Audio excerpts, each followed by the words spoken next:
कल कल बात की थी उस लॉ ऑफ अट्रैक्शन की। कुछ लोग कह रहे थे महाराज जी कंसेप्ट थोड़ा सा वो क्लियर नहीं हो पा रहा है। दुनिया बात तो बहुत करती है मैनिफेस्टेशन की, लेकिन इम्प्लीमेंटेशन में वो आता नहीं।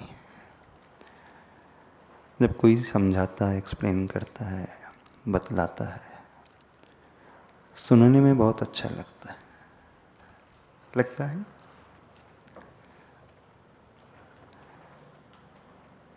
और बड़ा आसान सा लगता है, बड़ा इजी लगता है।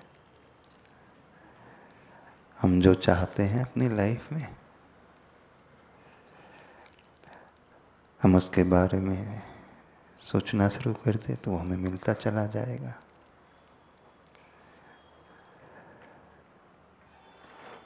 उसी विषय को थोड़ा सा और अच्छे से डिटेल से समझने की कोशिश करते हैं। कंसेप्ट ये है, और जैनिज्म के अनुसार भी बिल्कुल वैसा ही है। जो थॉट्स हमारे माइंड में आते हैं, एक थॉट्स विचार अपने आप आते रहते हैं,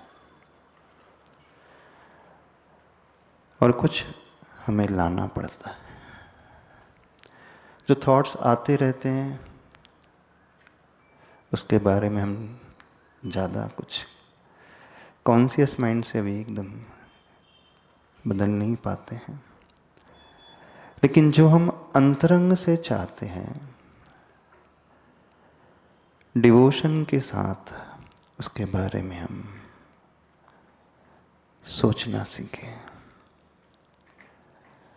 उसके ऊपर बिलीव करना सीखें,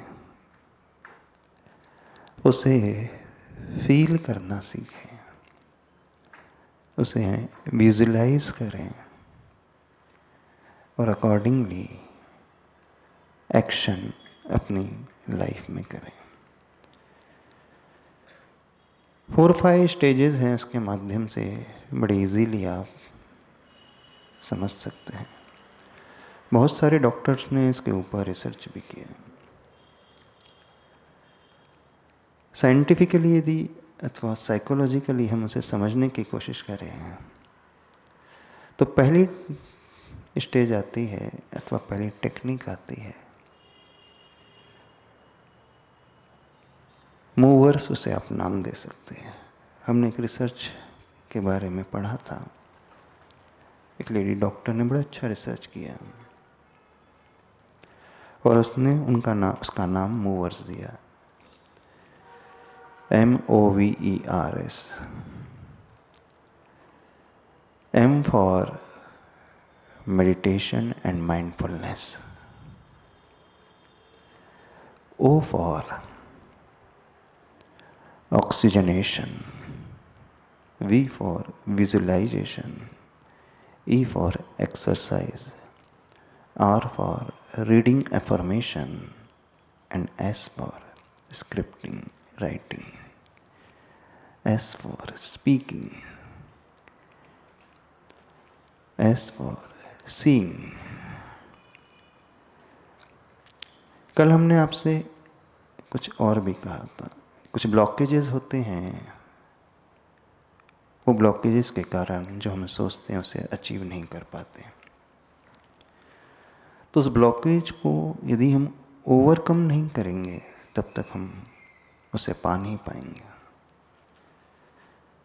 तो ब्लॉकेज को ओवरकम कैसे करना, इस फर्स्ट टेक्निक में जो पहला पॉइंट आता है, माइंडफुलनेस एंड मेडिटेशन। अब पहले अपन ब्रीफ में इन स्टेजेस को समझ लेते हैं। सेकंड स्टेज आती है visualisation with clarity. Third stage आती है थीटा वेव पैटर्न में, ब्रेन वेव जो theta wave brain view pattern में जो रहता है वो बहुत जल्दी उसे अचीव कर लेता है। और चौथी आती स्टेज, इसके हृदय में हमेशा ग्रेटिट्यूड का भाव होता है, वो वहाँ तक पहुँच सकता है। अब इसे स्टेप बाय स्टेप हम और समझने की कोशिश करते हैं। जैसे कहा मूवर्स में, meditation and mindfulness most important thing. क्योंकि यदि हम कुछ पाना चाहते हैं तो सबसे पहले हमें किस ओर ध्यान देना चाहिए। आप ड्राइव करते हैं तो रोड को देखते हो कि और कुछ देखते हो? सही सही बताओ। हाईवे में ड्राइविंग कर रहे हो, आपका फोकस कहाँ रहता है? बता सकते हो? बोलो, कहाँ फोकस रहता है? रोड पर? सोच करके बोलो। सभी लोग ड्राइव करते हैं? हाँ, कार सभी ड्राइव करते हैं, तुम्हारे टू व्हीलर भी ड्राइव करते हैं, तो कहाँ आपका फोकस रहता है? बताओ। मैं ज़्यादातर रोड पे ही रहे। नहीं, रोड पे नहीं रहता। रोड में जो हर्डल्स होते हैं वहाँ रहता है। कहाँ ब्रेकर आ रहा है, कहाँ टर्निंग आ रही है, कहाँ ट्रैफिक है, आगे वाली जो कार है कहीं ब्रेक लाइट तो नहीं जला रही है वो ड्राइवर। यदि आपको अपनी डेस्टिनेशन तक पहुंचना है सेफली, तो जब तक हम उन ब्लॉकेजेस को नहीं देखेंगे तो हम नहीं पहुंच सकते। रोड को क्या देखना है? एक्सप्रेस हाईवे होता है जहाँ कोई ट्रैफिक नहीं, कोई होता है, कुछ देखने की ज़्यादा आवश्यकता नहीं होती है। तो जब भी आप ड्राइव करते हो, टर्निंग देखते हो, स्पीड ब्रेकर देखते हो, ट्रैफिक कौन ज़्यादा है कि नहीं, आगे जो गाड़ी चल रही है उसकी डिस्टेंस कितनी है, वो किस हिसाब से ड्राइव कर रहा है, पीछे कौन सी गाड़ी आ रही है, कोई गाय आदि तो नहीं आ गई। महिला वर्ग से और अच्छे से समझ लेंगे। जब आप भोजन बनाने के लिए दाल चावल गेहूं को साफ करते हो तो क्या देखते हो? चावल देखते हो कि कंकड़ देखते हो? बताना। आपको साफ चावल करना है और आप देखते क्या हो? कोई ऐसी महिला है जो चावल देख करके साफ करती? नहीं करती ना। वो हमेशा कंकड़ ढूंढने की, कंकड़ कहाँ है उसे अलग करेगी, फिर जो बचेगा वो अपने आप में साफ चावल है, दाल है, वटेवर जो भी है। तो लाइफ में यदि हम ऊपर उठना चाहते हैं तो हमें सबसे पहले कहाँ ध्यान देना चाहिए? ब्लॉकेजेस कहाँ है? कंपनी में भी है, पहले कॉस्ट कटिंग कहाँ से हो सकती है उसे देखा जाए। अभी तो वही चल रहा है। प्रॉफिट मार्जिन बढ़ाना है तो जो अननेसेसरी कॉस्ट कट एक्सपेंसेस हैं पहले उसे आप रिड्यूस करने की कोशिश करते हो। जो कंपलसरी है उसे तो आप नहीं अवॉइड कर सकते, लेकिन जो अननेसेसरी है तो हम उन्हें देखने की कोशिश करते हैं जहाँ से हमारे गिरने की संभावना ज़्यादा रहती है। सम्य शिखर जी की यात्रा की सबने? की है ना? उतरने में ज़्यादा कठिनाई होती कि चढ़ने में ज़्यादा कठिनाई होती? पहाड़ आप चढ़ रहे हैं वहाँ ज़्यादा कठिन लगता है कि जब आप उतरते हैं तो कठिन लगता है? बोलो। खतरा कहाँ रहता है गिरने का? चढ़ते समय कि उतरते समय? अरे चढ़ाई तो कठिन डिफिकल्ट होती है, उतरता समय तो कोई प्रॉब्लम ही नहीं है, बड़ा इजी है। We move as per the gravitational force. तो ग्रेविटेशनल फोर्स के दिशा में अपन उस डायरेक्शन में बढ़ेंगे तो हमें प्रेशर ज़्यादा नहीं लगाना पड़ता है, एक्सर्शन ज़्यादा नहीं होता है। अगेंस्ट ग्रेविटेशनल फोर्स के यदि हम चढ़ने की कोशिश करते हैं, ऊपर चढ़ते हैं, तो पसीना बहाता है व्यक्ति, है ना, हार्ट बीट्स बढ़ने लगती हैं, एफर्ट्स ज़्यादा देना पड़ता है, परिश्रम ज़्यादा करना पड़ता है, एनर्जी ज़्यादा लगती है चढ़ने में। उतरने में, नीचे आने में ज़्यादा एनर्जी नहीं लगती, पेट्रोल भी ज़्यादा नहीं लगता, ऐसे ही है ना। पर गिरने की संभावना चढ़ते समय नहीं रहती है, गिरने की संभावना उतरते समय ज़्यादा रहती है। और गिरता तब है व्यक्ति जब वो रास्ते में आने वाले उन पत्थरों को नहीं देख पाता, टर्निंग्स को नहीं देख पाता, तो बहुत चांसेस बढ़ जाते हैं उसके फिसलने के, गिर जाता है। तो यदि वो सेफली उतरना चाहता है तो क्या करता है, देखता है टर्निंग कहाँ आ रही, छोटे पत्थर कहाँ आ रहे हैं, कहीं मिट्टी तो नहीं है, कोई फिसलन तो नहीं है, कहीं पानी तो नहीं पड़ा है। ऐसे ही यदि हम जो पाना चाहते हैं, अचीव करना चाहते हैं, तो पहले हमें उन ब्लॉकेजेस के बारे में समझना होगा। और सबसे बड़ा ब्लॉकेज होता है, जैसे कल कहा था, उस मैनिफेस्टेशन को अचीव करने का सबसे बड़ा ब्लॉकेज होता है सेल्फ डाउट। अंदर का से बाहर वाले ब्लॉकेजेस कम होते हैं, इंटरनल ज़्यादा होता है, एक्सटर्नल कम होते हैं, हमारा माइंड सेट, सेल्फ डाउट।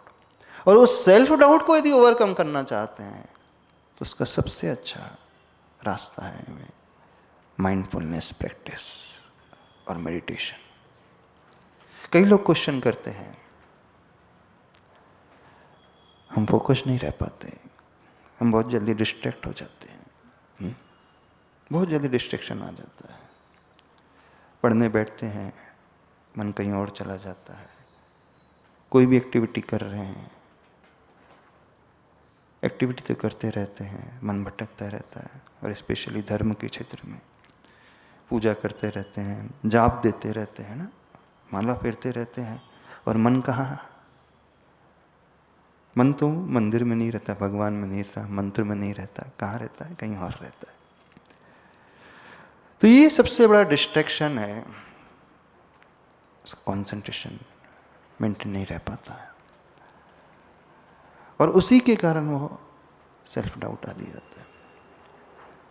अब सोचने के बाद भी हम उसे इसलिए अचीव नहीं कर पाते क्योंकि हमें पता ही नहीं चलता कि वो सेल्फ डाउट कब अपने आप आते रहता है, क्योंकि हमारे सबकॉन्शियस माइंड में वो बहुत गहरा बैठ चुका है, पता नहीं चलता, अबुद्धिपूर्वक वो हो जाता है, और दिन में कई बार व्यक्ति उस नेगेटिव थिंकिंग से भरचा चला जाता है। ऐसे विचार अपने आप आते रहते, पॉपअप करते रहते हैं, जैसे आपके मोबाइल में है ना, कोई भी मैसेज पॉपअप करके आते रहता है, और जैसे ही मैसेज पॉपअप किया क्या होता है, फिर आपका मन कहता है देख ले कौन सा मैसेज आया। तो ऐसे ही हमारे माइंड के साथ भी है, हमेशा कुछ ना कुछ पॉपअप होकर के आते रहता है। अब यदि हमें चाहते हैं कि ऐसे मैसेजेस पॉपअप ना हो, ऐसे सेल्फ डाउट के विचार ना आए, उसे हम कंट्रोल करना चाहते हैं, तो उसका सबसे आइडियल सॉल्यूशन है माइंडफुलनेस प्रैक्टिस। बड़ा इफेक्टिव सॉल्यूशन है। कितने लोगों ने माइंडफुलनेस के बारे में सुना है? पहले हम थोड़ा सा पूछना चाहते हैं, वर्ड सुना माइंडफुलनेस? क्या होता है माइंडफुलनेस? कोई बताएगा? अरे इतना पढ़ते हो सब, इतना सुनते हो, इतने वीडियोस देखते हो, इतनी मोटिवेशनल बुक पढ़ते रहते हो, क्या होता है माइंडफुलनेस? महाराज जी, जो हमारे थॉट्स आ रहे हैं कैसे भी अच्छे बुरे, उनको ऑब्जर्व करना कि वो क्या आ रहे हैं, क्यों आ रहे हैं, क्या वजह हो सकती है उनके पीछे, ये माइंडफुलनेस मैं समझता हूँ। यदि उसे हिंदी में समझना चाहे तो 100% अलर्टनेस, 100% जागरूकता। हमेशा जो जागरूक रहता है वो बहुत इजीली अपने थॉट्स को अपने अनुसार पैदा करने वाला हो जाएगा। हम उस सेल्फ डाउट से बचना चाहते हैं, हम ये चाहते हैं वो ना है हमारे मन में। उसकी पहली स्टेज होती है हम उसे समझे, जाने, अलर्ट होकर के देखने की कोशिश करें। हमें ये पता होना चाहिए हमारे माइंड में क्या क्या आ रहा है। होता यह है कि बहुत सारे थॉट्स आते हैं, चले जाते हैं, और हमारा ध्यान ही नहीं होता है, हमारा मन कहीं और चलते रहता है। इवन जब आप जाप देते रहते हैं, आपका मन कहीं और है। आप कुछ पाठ पढ़ते रहते हैं जो आपको कंठस्थ हो गया है, आप दोहराते रहते हैं। कब वो शुरू होता है, कब समाप्त हो जाता है, पता नहीं चलता। आप ऑटो मोड में जितनी भी एक्टिविटीज करते रहते हैं जो आपके बॉडी से होते रहती है, उसमें ऐसा ही हो जाता है। अच्छे विचार आते रहे तो बहुत अच्छा है, लेकिन संस्कार ऐसे हैं कि नेगेटिव थॉट्स बहुत जल्दी आ जाते हैं। सेल्फ डाउट वाले थॉट्स बहुत जल्दी आ जाते हैं। तो माइंडफुलनेस की प्रैक्टिस जो करना सीख लेता है, वह व्यक्ति हमेशा अपने अनुसार जीता है। अर्थात उसका मन फिर वह सोचेगा जो वो चाहेगा। अभी क्या है, मन में जैसे विचार आ जाते हैं, संसारी व्यक्ति वैसा हो जाता है ना। आपका मन जो कहता है आप वैसे होते चले जाते। पर हम क्या कह रहे हैं, आप जो चाहोगे मन आपका वैसा करेगा। थोड़ा सा डिफरेंशिएट करने की कोशिश करना। आप जो चाहोगे, नहीं, आप जो चाहोगे वो मन से ही चाहोगे, लेकिन अलर्ट होकर के जो सोचोगे वही आपके मन में थॉट्स आएंगे। इधर उधर के थॉट्स पॉपअप ही नहीं हो पाएंगे, वो आपके कंट्रोल में रहेंगे। बस इस प्रैक्टिस को करना अपनी लाइफ में शुरू कर दो। उसका सबसे इजी तरीका है, छोटी सी, ज़्यादा कुछ नहीं करना। डेली बीच बीच में सिर्फ 2 मिनट निकालना। 2 मिनट तो निकाल सकते हो। आप बैठे हो, ऑफिस में हो, कहीं पे भी हो, यहाँ बैठो, कहीं पे भी ट्रेवल कर रहे हो, 2 मिनट निकालना और अपनी ब्रीथ को देखने की कोशिश करना। मैं सांस ले रहा हूँ, छोड़ रहा हूँ, उसे पकड़ने की कोशिश करना। होता है हम नॉन स्टॉप ब्रीदिंग तो करते रहते हैं। जब से हम गर्भ में आए हैं तब से हमने ब्रीथ करना शुरू कर दिया। लास्ट मोमेंट तक ब्रीथ करते रहते हैं, लेकिन पता ही नहीं चलता हम ब्रीथ कर रहे हैं कि नहीं। अपनी सांसों की ओर हम ध्यान ही नहीं दे पाते। कभी देते? तो अपनी ब्रीथ को देखने की कोशिश करना। मैं सांस ले रहा हूं, कहां तक सांस आई, कहां तक वो गई।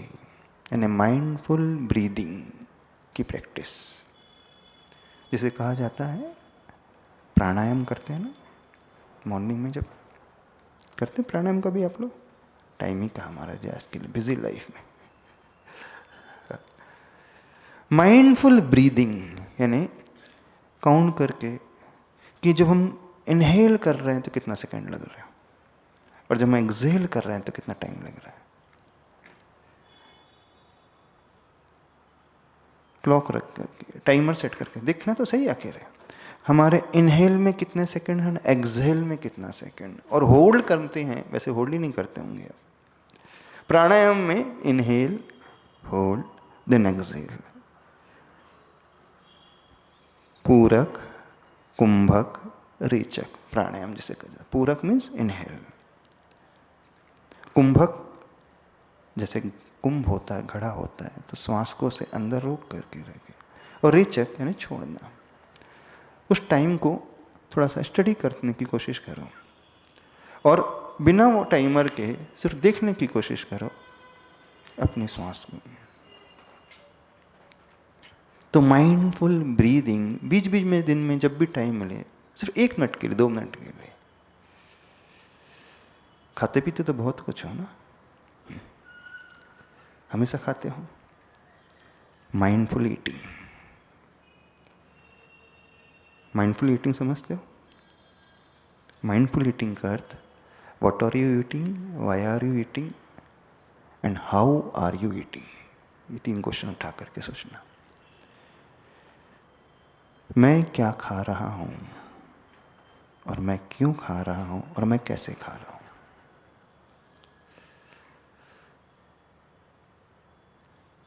जो व्यक्ति इस माइंडफुल ईटिंग की प्रैक्टिस करेगा वो कभी ओवर ईटिंग नहीं कर पाएगा। क्योंकि क्वेश्चन है वाई एम आई ईटिंग, तो मुझे पेट भरने के लिए खाना है ना। वो कभी इधर उधर का नहीं खा पाएगा। किसके आफ्टर इफेक्ट्स मेरी बॉडी में क्या होंगे, एक्स्ट्रा कैलोरी वाला फूड, एक्स्ट्रा फैट वाला food, junk food, fast food जो अनहेल्दी है, not healthy for our health ना, तो वो उसे अवॉइड अपने आप करेगा। How are you eating, most important thing. इसे सब भूल जाते हैं। आपको ये तो पता है व्हाट आर यू ईटिंग, पता रहता है, खैर वो भी अच्छे से नहीं पता रहता है कि आप खा रहे हैं। इतनी स्पीड में आपका लंच हो जाता है। कितने लोग माइंडफुल ईटिंग करते हैं, यानी जब when you are eating you just eat only, don't do other activities. कितने लोग ऐसा करते हैं? पर जब आप लंच करते हैं उसी समय आपकी कॉल्स भी चलते रहते हैं, मीटिंग भी चलती रहती है, बच्चों को भी संभालते रहते हो और न्यूज़ भी चलते रहती है ना। यू गॉट द 5 सेंसेस, है ना। आप आंखों से कुछ वीडियो देखते रहते होंगे, कानों से सुनते रहते होंगे, मुख से खाते रहते होंगे, हाथ भी चलता रहता होगा। एक साथ कितनी एक्टिविटी करते हैं? कई लोग बोलते हैं मल्टीटास्किंग महाराज जी। हाँ, मल्टीटास्किंग है। दुनिया में मल्टीटास्किंग जैसा कुछ नहीं होता। At a time we can do only one activities. If you are doing multitasking आप कुछ नहीं पाओगे। Jack in all master in none, कहीं का नहीं रहता। एक साधे सब सधे, सब साधे सब जाए, एक कहावत आती है हिंदी में, एक साधे सब सधे, सब साधे सब जाए।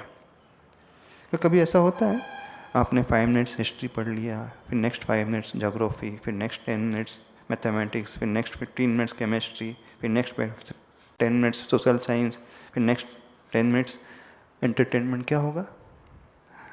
एट ए टाइम फोकस होकर के एक subject. When you are eating you just eat only, don't do other things, क्योंकि आपको ये पता ही नहीं कि आप क्या खा रहे हैं। तो how you should eat? Use all of your sense and mind. देखें आपके हाथ में क्या है, क्योंकि first of all you see, आप देखते हैं। आपने पराठा लिया सपोज, देखे पराठा, फिर क्या होता है? देखा है आपने, अभी टच भी नहीं किया। सबसे पहले हमारे आईज का विषय बनता है, देन आफ्टर आपको स्मेल भी आती है इसकी। अभी टच नहीं किया, सिर्फ देख रहे हैं दूर से, स्मेल आ गई। फिर यदि छौंकादी लग रहा है तो उसकी आवाज़ भी आती है, वो दूर है। इसके बाद की स्टेज आती है, आप इसे टच करते हैं। पर आज की विडंबना ये है कि आप टच भी नहीं करते, आप स्पून यूज करते हैं। आप स्पून यूज करते हैं, आप अपने हैंड को यूज ही नहीं करते। नहीं, जो आप खा रहे हैं उसे आप अपनी बॉडी से टच ही नहीं करते। एक टचिंग थेरेपी होती है, जानते हो? बच्चा जब माँ से चिपका हुआ होता है उसके बहुत सारे रोग दूर हो जाते हैं। बच्चा जब माँ के साथ रहता है उसका कॉन्फिडेंस बहुत बढ़ता है, उसे बहुत सुरक्षा की भावना मिलती रहती है। और जितना वो दूर रहता है वो फीलिंग नहीं आती। यदि आप उस फूड को सही मायने में खाना चाहते हैं तो अपने हाथों से देखो। इंडियन ट्रेडिशन पहले क्या था? स्पून नहीं होती थी। फिर कर्नाटक में तो अभी भी है, लोग अपने हाथों से राइस खाते, दाल राइस सब्जी अपने हाथों से खाते। और आपको लगता है क्या है, मॉडर्न जमाने में हाथ से खा रहा है। पर जो सेटिस्फेक्शन हाथ से खाने से मिलता है वो स्पून से खाने से नहीं मिलता। पहले जो होता था, पानी चुल्लू से पिया जाता था, उसका साइंटिफिक रीजन है। आपके जब ये पाम और होंठ टच होते हैं तो वो सेटिस्फेक्शन और जो सलाइवा की जो प्रोसेस, जो केमिकल प्रोसेस अंदर घटती है, वो आपकी बॉडी के लिए वो वाटर बहुत अच्छा होता है। और आप बॉटल से पीते, ऊपर से पीते हैं, वो जो सिर्फ यानी वाटर सीधे अंदर चला गया है, यानी आपके होठों को भी टच नहीं करता। ऐसी है ना आज के ज़माने में। पहले हमारे हाथों को टच करता था, फिर होंठों को टच करता था, फिर मुख में जाता था, सारे सेंसेस का प्रयोग होता था। तो आपने वो टच थेरेपी छोड़ दी। टच करो और फिर बाद में टेस्ट। लेकिन जब हम कह रहे हैं mindful seeing, mindful smelling, mindful touching, mindful testing, mindful hearing means आप देखो जो भी आप खा रहे हो, मैं क्या खा रहा हूँ, उसका टेक्सचर देखो, अपनी आइज का विषय बनाओ, फिर उसके बाद माइंडफुल थिंकिंग, है ना, mindful activities of every senses and mindful thinking. उसे देखो, उसे सूंघो, उसे टच करो। हाँ, पराठा लिया अथवा स्वीट ली, ये स्वीट है, इसका कलर वाइट है, इसकी स्मेल कैसी है, अब टच कर रहा हूँ, ठंडा है, गर्म है, फिर देन आफ्टर टेस्ट करो। अब क्या टेस्ट मुझे आ रहा है, मीठा है, सोर है, खट्टा है, कड़वा है, अच्छा। अभी अच्छे बुरे की बात नहीं कर रहे अभी हम, अभी जो भी आ रहा है, जिस सेंसेस का उपयोग कर रहे हैं उसके फील करो कि मुझे ये फील हो रहा है। फिर आफ्टर दैट अपने माइंड को पढ़ो, अब मेरा मन क्या कह रहा है इसके बारे में, जो डिश मैं यूज़ कर ले रहा हूँ, मुझे अच्छा फील हो रहा है, नॉर्मल है, अच्छा नहीं लग रहा है। तो ये कहलाती है अलर्टनेस लाने की एक्टिविटी। उससे क्या होगा, जब आप इस प्रकार से भोजन करोगे तो वो पूरा भोजन आपकी बॉडी को लगेगा। समझो इस विषय को। और सबसे ज्यादा इग्नोरेंस होता है ईटिंग में, सबसे ज्यादा, क्योंकि वो एक साथ कई काम करता है। भोजन करते करते ही वो टीवी भी देखता है, मोबाइल में भी लगा रहता है, मीटिंग भी करते रहता है। यानी कहने का मतलब है, जिस समय आप जो एक्टिविटी कर रहे हो उस समय सिर्फ वो ही करो, अन्य सारी एक्टिविटी को छोड़ दो। माइंडफुल एक्टिविटीज का अर्थ क्या होता है, whatever you are doing, do that activity only. बाकी इसको अन्य से डिस्ट्रैक्शन हटा लो। खा रहे हो तो समझ करके, पांचों सेंस का उपयोग करके, अपने माइंड का उपयोग करके, मन का उपयोग करके, माइंडफुल वॉकिंग, माइंडफुल धर्म की एक्टिविटी। 2 मिनट का समय सिर्फ मैं माइंडफुल तरीके से नमोकार मंत्र पढ़ूंगा। जैसे कहा था माइंडफुल ब्रीदिंग, तो माइंडफुल ड्रिंकिंग ओनली ऑल्सो। जब आप पानी पी रहे हो तो मैं सिर्फ पानी पीऊंगा, टेस्ट लेकर के पीऊंगा, क्या आ रहा है मुझे। अधिक से अधिक मैक्सिमम अपने सेंस का प्रयोग करते हुए, जितनी का पॉसिबल है। लेकिन इसे ही व्यक्ति अवॉइड कर जाता है। अब आप सोच रहे होंगे, महाराज जी इसे करने से होगा क्या? और हमें खाने पीने की बात क्यों करने लगे? बात खाने पीने की नहीं है, बात ब्रीदिंग की भी नहीं है, बात ड्रिंकिंग की भी नहीं है। उससे ये होगा, इस 2-2 मिनट की एक्सरसाइज से आपका कंट्रोल आपके मन पर होने लगेगा। क्योंकि अभी कंट्रोल ही बिल्कुल नहीं है, वो इधर उधर के विचार अपने आप आ जाते हैं, हमें पता ही नहीं चलता। और जब पता ही नहीं चलता तो व्यक्ति उस बहाव में बह जाता है। और कब रियलाइज करता है, जब 10 मिनट निकल जाते, 15 मिनट निकल जाते। जैसे आप जाप दे रहे हैं ना, पूरी माला होने को आ गई, अरे माला पूरी होने को आ गई, अब मुझे याद करना, नमो ओरियंताणम में पढ़ रहा हूँ। ऐसी होता है ना, नहीं, वो पूरी एक्टिविटी कंप्लीट होने को होती है, तब कहीं वो पहुंचता है, अरे मैं ये कार्य कर रहा हूं। और जब माइंडफुल की प्रैक्टिस करने लगेगा राइट फ्रॉम द बिगिनिंग, वो अलर्टनेस उसकी मेंटेन रहेगी। यानी जाप दे रहे तो जाप में ही मन रहेगा, खा रहे हो तो खाने में ही मन रहेगा। जब आप मीटिंग कर रहे हैं तो माइंडफुल तरीके से मीटिंग करो, अब मीटिंग कर रहे हो तो आप इधर के घर के भी काम कर रहे हो। यानी कहने का अभिप्राय है, आप जिस समय जो एक्टिविटी करते हो उस समय वहाँ प्रेजेंट नहीं रहते हो, माइंड से कहीं और पहुँच जाते हो। खाते समय भी आप प्रेजेंट नहीं है, कोई देखते समय भी नहीं है, पढ़ते समय भी नहीं है, ऑफिस के काम करते समय भी नहीं, और धर्म करते समय भी नहीं। तो नेचर व्यक्ति का ऐसा हो गया है, उसका सबकॉन्शियस माइंड इस प्रकार का हो गया है कि उसका कंट्रोल उस पर ही नहीं रहता। तो उस मैनिफेस्टेशन में जो सेल्फ डाउट आता है, बार बार क्यों पॉपअप करता है, और उससे हम बच कैसे सकते हैं? तो उससे बचने का एकमात्र उपाय है, सोल्यूशन है, माइंडफुल तरीके से रहना सीखो। हाँ, समझ में आ रहा है हम क्या कह रहे हैं? अभी भी आप माइंडफुल यहां पर नहीं है, माइंडलेस है। फिजिकली तो यही है, पर मेंटली हो सकता है कहीं और होंगे। कुछ लोग तो ऐसे ही होंगे। फिजिकली यही हो ना, और मेंटली भी यही हो। सही सही बताओ। फैक्ट ये है, ह्यूमन बीइंग के साथ एट ए टाइम वो ज्यादा देर तक मेंटली रह नहीं सकता। ये मन का स्वभाव है। कोई भी है नहीं रह सकता, पॉसिबल ही नहीं है। मन भागेगा। तो मैक्सिमम टाइम मन हमारे साथ रहे, हम क्या एक्टिविटी करें, कौन सी प्रैक्टिस करें, तो उसका एकमात्र सॉल्यूशन है माइंडफुलनेस। यानी जो भी कार्य करें, अभी हम बड़े बड़े कार्य की बात नहीं कर रहे, सिर्फ उसकी प्रैक्टिस एक एक मिनट से करने की कोशिश करो। जब भी समय मिले अपने श्वास को देखो, जागरूक होकर के श्वास को देखना और छोड़ना, इनहेल एंड एक्सहेल। फिर इसके बाद स्टेज आती है मेडिटेशन की। कई लोग कंप्लेन करते हैं, महाराज जी हम ध्यान करने बैठते हैं, हमारा ध्यान ही नहीं लगता है। मेडिटेशन कैसे किया जाता है उसकी प्रोसेस बताओ। मेडिटेशन में ध्यान उसका लगता है जो अपने बिहेवियर में बहुत अच्छे से सतर्क रहना जानता है, अपनी डे टू डे लाइफ में हर एक्टिविटी को बहुत माइंडफुल तरीके से करता है। इवन माला में भी उसका मन लगता है, जो इस प्रकार से जीवन को जीने का आदी होता है। यहां तक कहा गया है माइंडफुल स्लीपिंग। माइंडफुल स्लीपिंग क्या होती? जो योगी होते हैं ना, महात्मा होते हैं, उनकी निद्रा जो है माइंडफुल होती है। जैसे स्वान निद्रा होती।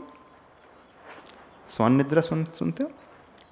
जो डॉग होता है तुरंत उठ जाता है, वो दिखता है सो रहा है, तुरंत उठने लगता है। सोते हुए भी वो जागता है, और आप लोग जागते हुए भी सोते हैं। डिफरेंस कहाँ है? वो सोते हुए भी जागता है और दुनिया जागते हुए भी सोती है। सोने करते यहाँ पर जागते हुए सोने करते, ऐसा नहीं कि आंख बंद कर लिए। जागते हुए सोने का अर्थ है जो आप कर रहे हो उसमें आपका ध्यान नहीं, और सोते हुए जागने का अर्थ है कि वो भले ही रेस्ट कर रहा है, बॉडी इसकी रेस्ट करती है, फिर भी उसका माइंड उसी के अनुसार चलता है। वो इतना अलर्ट रहता है। क्या समझ में आया?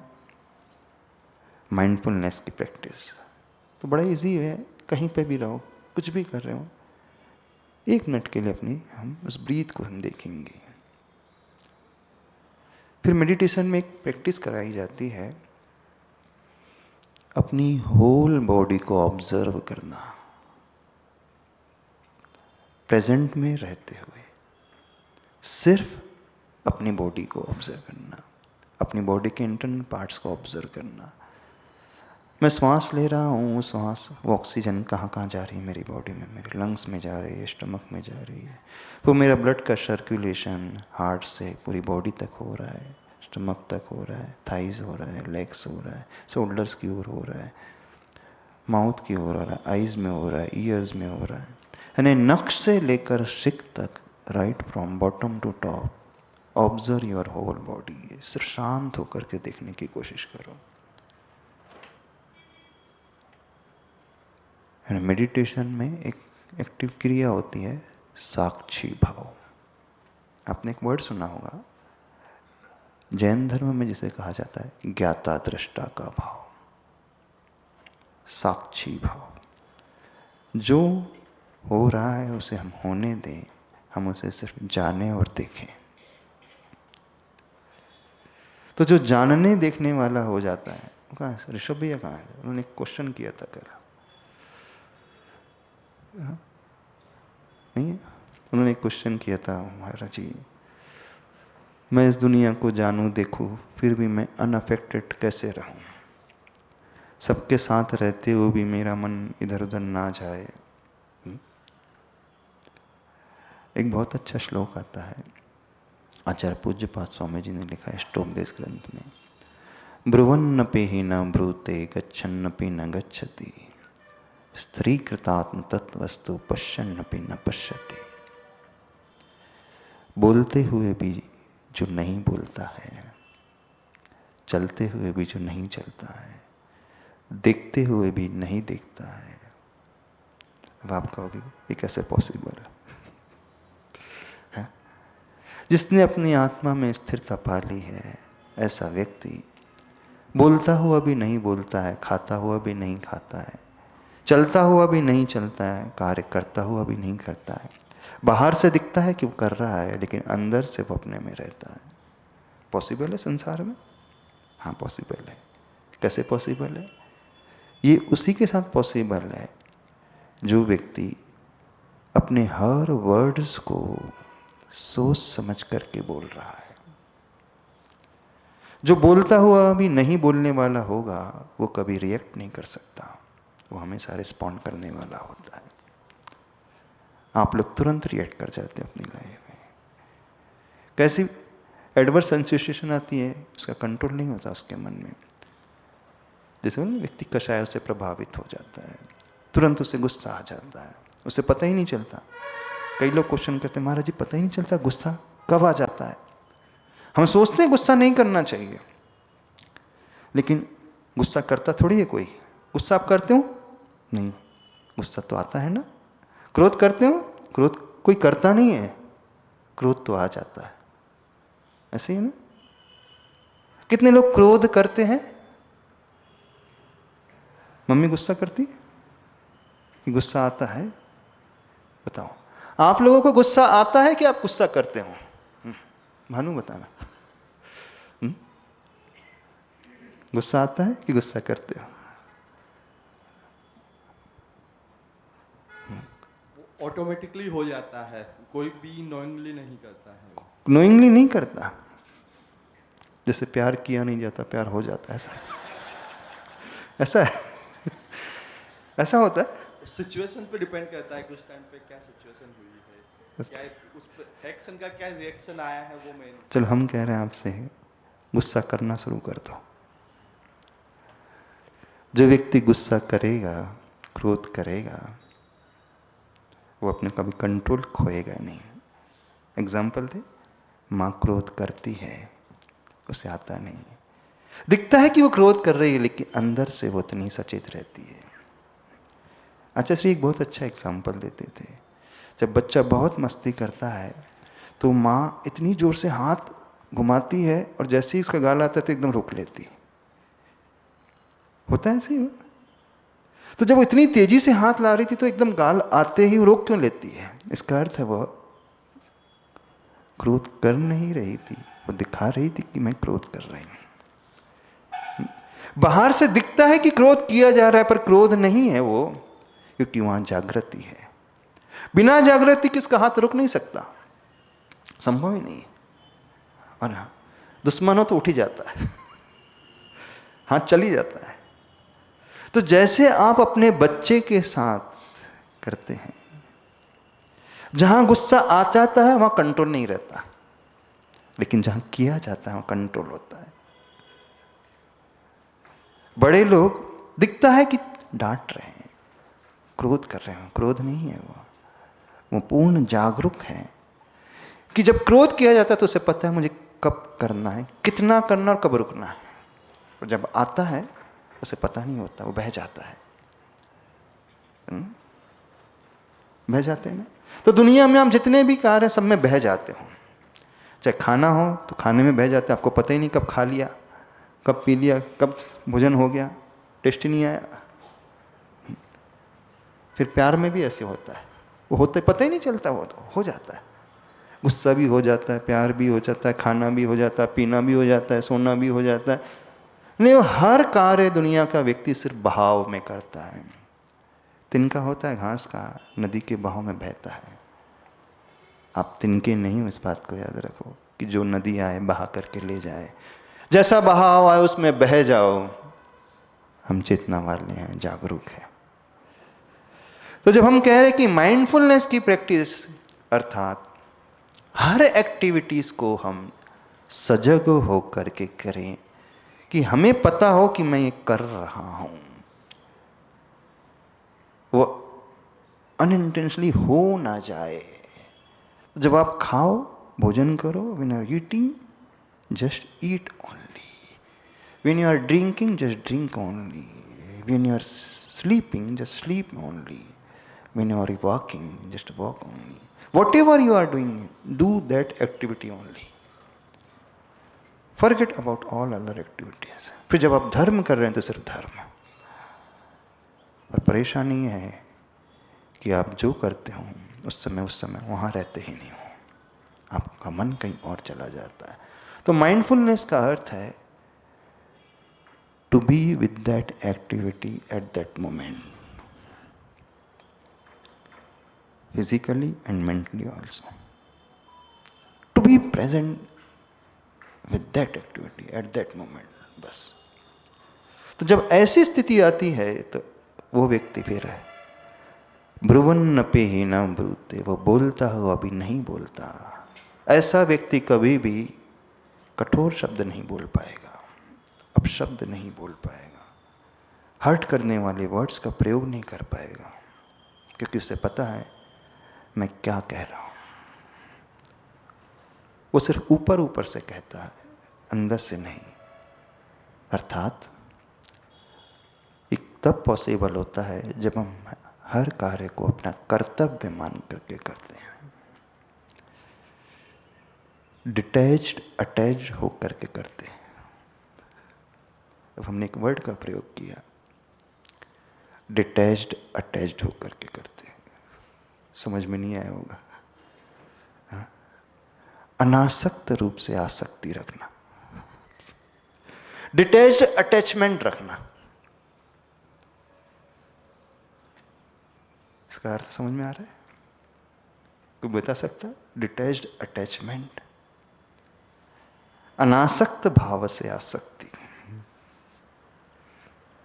कौन हमें बताएगा इस वर्ड का मीनिंग?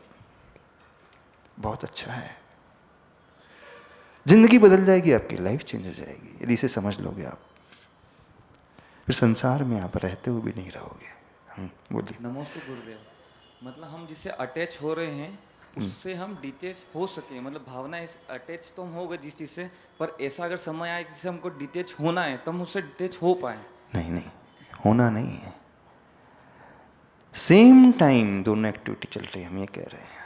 हो सकता है, होगा, इसकी बात नहीं है यहाँ पर। जैसे हम अटैच हैं, भविष्य में हम उससे डिटैच हो जाएंगे, उसकी बात नहीं है। दोनों ही एक्टिविटी एक साथ पैरेलली चल रही है। क्या पॉसिबल है लाइफ में? हाँ, कौन बताएगा हमें? डिटैच्ड अटैचमेंट, अनासक्त आसक्ति, करते हुए भी न करता है जो। हाँ, बिना मोह के कार्य करना, पर उसमें मतलब अपने पूरी लगन से करना। माइक ऊपर कर। बिना मोह के कार्य करना पर पूरी लगन से करना। अच्छा, कैसे होगा वो? मतलब हाँ, सही कहा, बिल्कुल सही कहा। बिना आसक्ति के, बिना जुड़ाव के, बिना मोह के कार्य तो कर रहे हैं, हाँ, लेकिन हम बाहर से दिख कर रहे हैं कि कर रहे हैं, लेकिन अंदर से उससे जुड़े नहीं। हाँ, कैसे पॉसिबल है?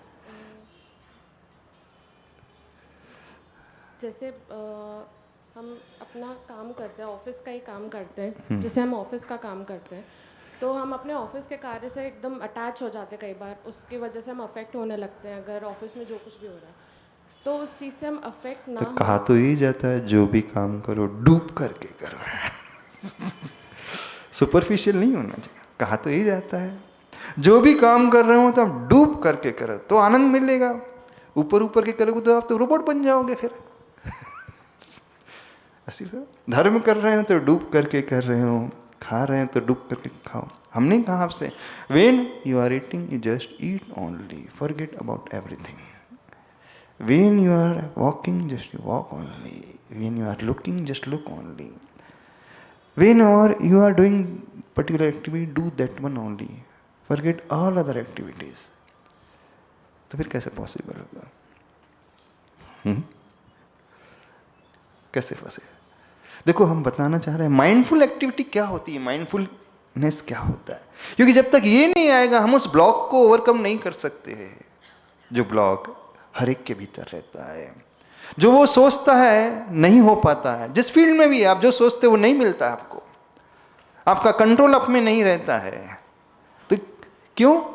क्योंकि इसका सबकॉन्शियस माइंड ऐसा हो जाएगा। और सबकॉन्शियस माइंड क्यों हो चुका है, उसको हम कैसे ओवरकम करें, उसका रास्ता है माइंडफुलनेस। हाँ नमस्ते महाराज जी। महाराज जी, जैसे एक एग्जांपल आता है कि कमल जो है वो पानी में डूबा रहता है, तो हमें लगता है बाहर से कि कमल पानी में ही है, लेकिन पानी उसको गीला नहीं कर पाता है।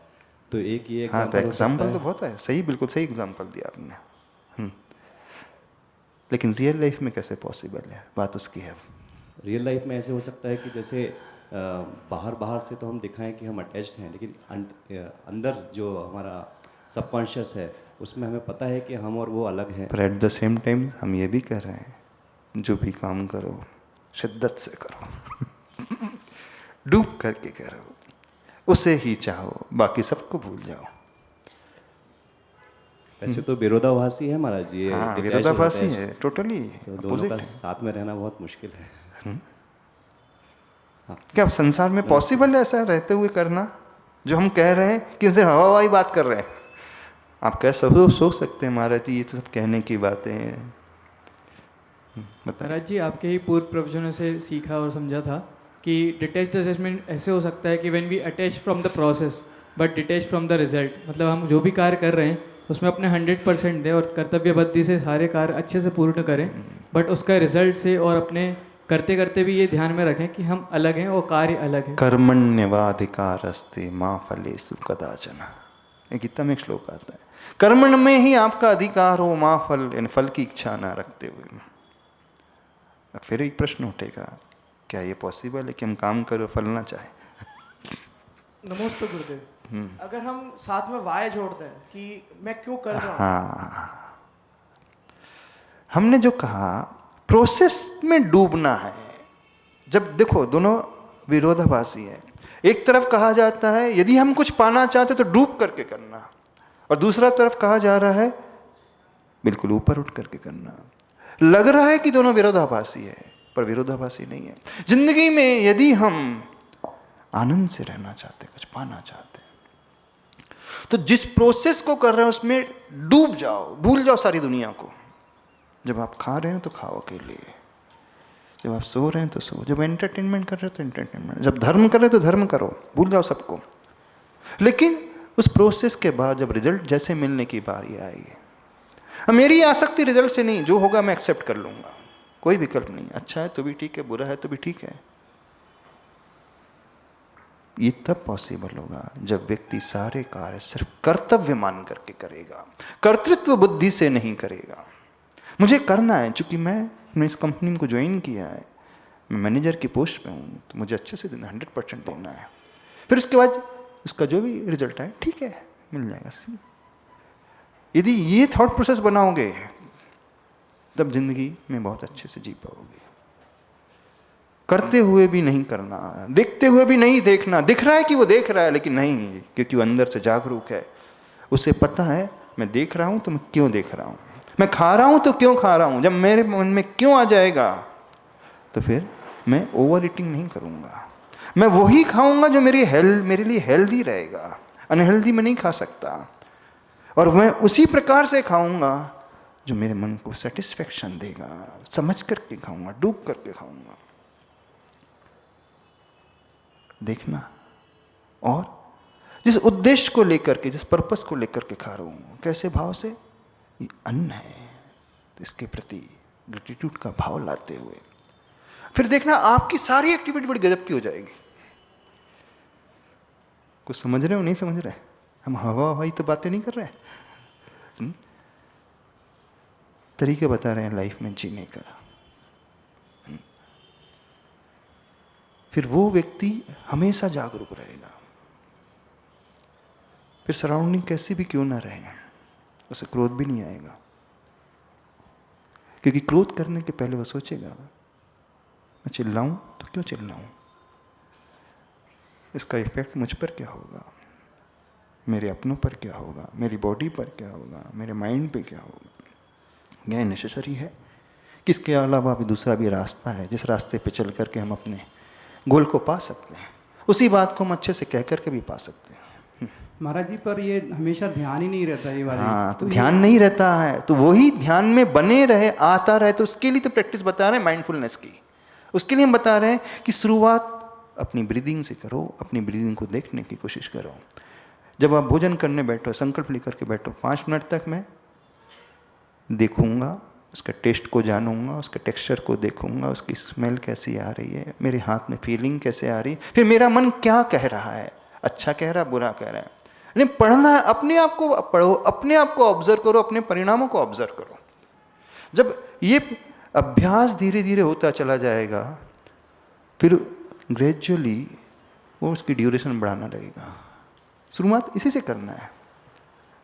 अब वो कैसे होता है महाराज जी, कई बार लगता है कि जैसे आकाशवाणी होती थी पहले, हाँ। उस तरीके से कुछ होती रहे हमेशा, तो आप सजग रहो। हाँ। भाई जैसे आप गलत कर रहे हो, अभी कोई ऊपर से बोल दे तो वो चीज़ जब तक भाव अंदर नहीं आए, अभी तो सुन लिया, अभी समझ में आया, जैसे हाँ। बाहर जाऊंगा तो फिर हाँ। वो चीज़ें दिमाग तो से एकदम से बिल्कुल। जो आपने सुना बहुत अच्छा लगा, दिमाग से निकल जाएगा, बाहर जाते हैं। क्यों निकल जाएगा? क्योंकि अब पॉपअप होकर के आपका सबकॉन्शियस माइंड में जो भरा वो आ जाएगा। अब वो ना आए अथवा वो हमारे अनुसार आए, तो उसी का तो अभ्यास बता रहे हैं। 1 मिनट हर 1 घंटे में अपनी श्वास को देखना। 1 मिनट बैठना बड़ी इजी, निकाल सकते हैं 1 मिनट। काम कर रहे हैं, मीटिंग कर रहे हैं, मैं श्वास को देख रहा हूँ, कितने सेकंड लगे इनहेल में, एक्सहेल में कितने सेकंड लगे, होल्ड मैंने कितना किया। पानी पी रहे हूँ, पीने के पहले, सिप लेने के पहले पानी कैसा है, मैं क्यों पी रहा हूँ, उसका टेस्ट क्या है। पानी पीते हुए जागरूक होकर के पानी पीना। लंच कर रहे हो, स्नैक्स खा रहे हो, हाँ क्या है, पर्पस क्या है खाने का। हमारे 5 इंद्रियों का विषय उसे बनाने की कोशिश कर, क्या है, मुझे क्या फील कर रहा है। अब आप कहोगे महाराज जी मैं ये करते रहूँगा कि खाऊंगा।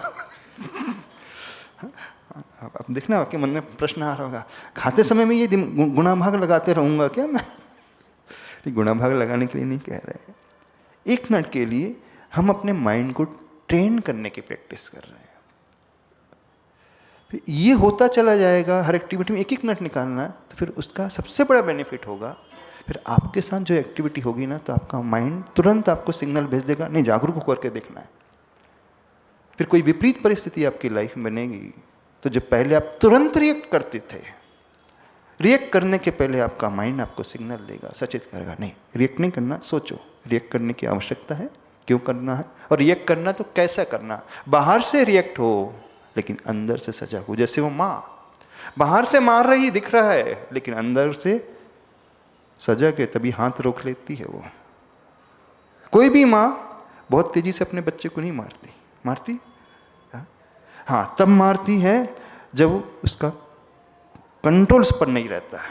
जब गुस्सा आ जाता है तो उसको सुध-बुझ नहीं रहती, तब बहुत हो सकता है, लेकिन अपने बच्चे के प्रति वो बहुत जागरूक रहती है। ऐसी होता है ना, जहाँ तक हम समझते हैं। वैसे हमने कोई बच्चे को नहीं पाला, पर आप लोगों को देख करके सीखा है। और आचार्य भगवान बड़ी उदाहरण बड़ा अच्छा से देते थे। तो ऐसे हम जहाँ हमारी आत्मीयता होती है ना, उसके प्रति सजगता आती है। उस बच्चे के प्रति क्यों सजगता आ गई? क्योंकि आत्मीयता है, मेरा अपना है, मोह है, उसे चोट ना पहुंच जाए, इसलिए मारेगी भी, पर ऐसा नहीं मारेगी कि उसका फ्रैक्चर ही हो जाए, नाक ही टूट जाए, दांत ही टूट जाए। माँ ऐसी मारेगी कभी कि 2 दांत टूट करके हाथ में आ जाए? नहीं मारेगी। पर उसे सजा भी देना है तो दिखाएगी कि वो सजा दे रही है, लेकिन एट द सेम टाइम करुणा भाव भी है, उसे चोट नहीं हो लगना चाहिए, खून नहीं आना चाहिए। बस समझाने का पर्पज़ है। यही पर्पज़ ध्यान में रखते हुए वो बाहर से ऐसा प्रदर्शित करती है, लेकिन अंदर से जागरूक रहती है। समझ रहे हो? नहीं समझ रहे हो? तो उस ब्लॉकेज को यदि हम ओवरकम करना चाहते हैं, सेल्फ डाउट को, और सेल्फ डाउट सिर्फ मैनिफेस्टेशन के लिए नहीं आता है, कई चीज़ों में आ जाता है, उससे हम ऊपर उठना चाहते हैं, तो उस मूवर टेक्निक का पहला स्टेप है माइंडफुलनेस। फिर इसके बाद आता है मेडिटेशन। जो व्यक्ति ध्यान का अभ्यास करने लगता है, फिर उसका माइंड अपने आप कंट्रोल होने लगता है, उसका सबकॉन्शियस माइंड अपने आप ट्रेंड होने लगता है। समय हो गया, इतना ही रखे अभी। हाँ, आगे की स्टेज को और अपन समझने की कोशिश करेंगे। समझ में आया टॉपिक आज का? किसने क्वेश्चन किया था महाराज जी वो मैनिफेस्टेशन कैसे होता है, उसका प्रैक्टिकल इम्प्लीमेंटेशन हम कैसे करें? थोड़ा सा लेंदी तो नहीं हो रहा है? हमारा यही विषय चल रहा है। वैसे ट्रांसफॉर्मेशन का विषय इसे भी समझ लिया तो ज़िंदगी बदल जाएगी अपने आप। यही साइकोलॉजी समझना सबसे ज़्यादा इम्पॉर्टेंट है। बोलिए आचार्य परमेष्टि गुरुदेव श्री विद्यासागर जी महाराज की जय।